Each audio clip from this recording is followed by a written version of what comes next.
नमस्कार शेतकरी बंधूंनो, मी अनंत देशमुख आपलं साक्षर शेतकरी या यूट्यूब चॅनलवर स्वागत करतो। आज आपण ज्या सोयाबीनच्या शेतामध्ये आहोत तिथं हे सोयाबीन आता शेंगा धरलेल्या आहेत आणि शेंगामध्ये दाणे भरण्याची जी काही क्रिया आहे ती सध्या सुरू आहे।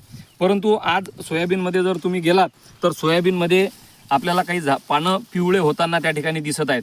तर शेतकरी काय करतात, असे पानं जर पिवळे झाले तर बाजारातून वेगवेगळे औषधं, वेगवेगळे मायक्रोन्यूट्रिएंट याची फवारणी यासाठी करतायत आणि त्याचा जो खर्च आहे तो त्या ठिकाणी निश्चित वाढतो। तर आपल्याला पहिले जाणून घेणं गरजेचं आहे की हे कशामुळे पिवळं झालं। तर शेतकरी बंधूंनो, हे जे पानं पिवळे झालेले आहेत तर याच्यात एकदम पान पिवळं होत नाही।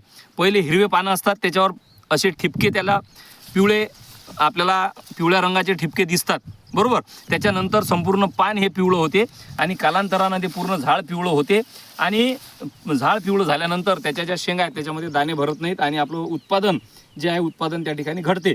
तर हे जे असे पानं जर आपल्या शेतात पिवळे झालेले असतील तर तो येलो मोझॅक नावाचा जो रोग आहे सोयाबीन येणारा, तो त्या ठिकाणी आपल्याला पाहावयास मिळतो। आणि हा जो रोग आहे हा रोग विषाणूमुळे होतो आणि तो विषाणू या ठिकाणाहून दुसऱ्या ठिकाणी पसरवण्याचं जे काम करतात ते रस शोषण करणारे जे किडे आहेत, विशेषतः पांढरी माशी, मावा, हे जे किडे आहेत हे हा रोग एका ठिकाणावरून दुसऱ्या ठिकाणी पसरवण्याचं काम करत असतात आणि हवेद्वारे सुद्धा हा रोग एका ठिकाणाहून दुसऱ्या ठिकाणी पसरतो। म्हणून आपल्याला या रोगाचे लक्षणं दिसल्यात बरोबर, म्हणजे असे जर काही झाडं आपल्या शेतात दिसले तर ते आपल्याला त्या ठिकाणी हे झाडं उपटून आपल्याला ते नष्ट करायचे आहेत आणि या रस शोषण करणाऱ्या किडीचं व्यवस्थापन त्या ठिकाणी करावं लागेल, जेणेकरून हा रोग एका ठिकाणून दुसऱ्या ठिकाणी पसरणार नाही।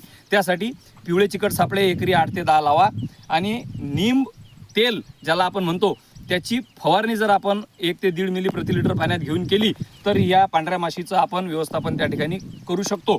या इकडे आपण पाहू, हे इथं पहा, याच्यात आपल्याला लक्षात येईल की हे या शेतामध्ये बऱ्याच प्रमाणात असे झाडं आपल्याला दिसत आहेत।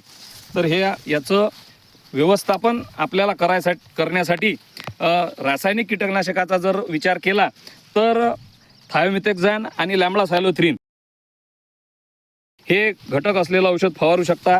त्याच्यानंतर ॲसिटामाप्रिड आणि बायफेन्थ्रिन हे 2 घटक असलेलं औषध तुम्हाला शिफारसीत मात्रेत फवारता येईल। आणि पांढरी माशी जर जास्त असेल तर पायरीप्रॉक्सिफेन हे 2 मिली प्रति लिटर पाण्यात घेऊन जर आपण याची फवारणी केली तर या पांढरी माशी असेल किंवा हे जे रस शोषण करणारी किडी असेल ते आपल्याला थांबवता येतील आणि त्याच्यामुळे हा जो रोग आहे तो रोग आपल्याला इतर शेतामध्ये पसरवण्यापासून आपण आपलं पीक वाचवू शकतो। हा व्हिडिओ जर आपल्याला आवडला तर निश्चितच त्याला लाईक करा आणि सबस्क्राईब करायला विसरू नका। धन्यवाद।